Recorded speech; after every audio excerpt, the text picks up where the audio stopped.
Hello, my friends, it's Gavin Syme. I have a heavy heart today as I think about our nation, and I come to you with that heavy heart. I'm looking around, and I'm seeing the beauty of this land and the potential that we have in liberty and the places that our children could live to raise their children, our grandchildren, in freedom and justice and liberty. And yet it is not. We do not have liberty. We do not have a United States. When the Patriots on Lexington Green gathered that April morning, they did not want to fight. They did not want blood, but they were attacked by lawless men. They're to violate their rights, and they said no more, and they fired back, and they took just action against those lawless men, rather than make excuses for them. Now, this had been brewing for years, and they realized that they must stand, not someone else, but them. And in this nation, as our patriots, our prisoners of war from all factions are locked away in cages by a wicked and lawless government, we seek redress through that very same wicked and lawless government. We use a lawless legal system. We go before lawless judges. We play their lawless games. And we have attorneys who, though they be well-meaning, will also play those lawless games. We turn to the ways of the world and of men that are failing us again and again and again, because our courts will not redress our grievances. You will not stop terror and abuse by asking those terrorists to stop. And our government are the greatest terrorists.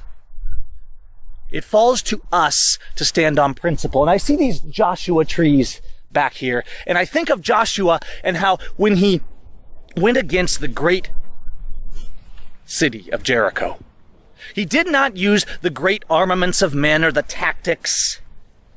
He sought God and acted in faith as they marched around the walls again and again, finally blowing the ram's horns as the walls fell flat.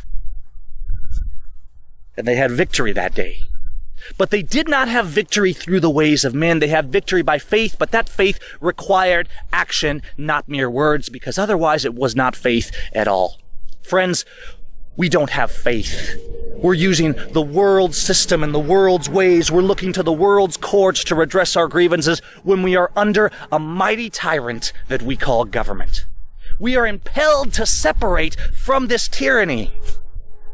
This government that is called the USA, they have violated our every right. They have stolen our children in the dark of night. They have stolen our houses and our property and our lands and our things. They have abused our friends and our neighbors and our fathers and our sisters and our brothers. They lock away our friends in cells and they murder them on the side of the road without due process. And we continue to look to that system for justice, and there will be no justice in that system.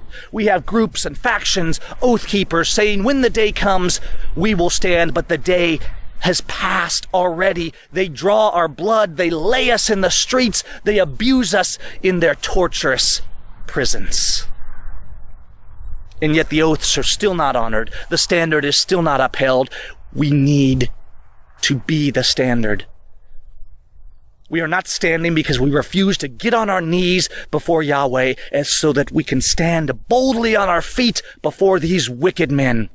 We look for redress through wicked judges and wicked lawless representatives and those who use every system and order of lawlessness. And we will not find redress through that means. We must stand principled. We must be the peacemakers, not seeking violence, but defending righteousness, seeking God, seeking to love our neighbor as ourselves, because that must be our standard.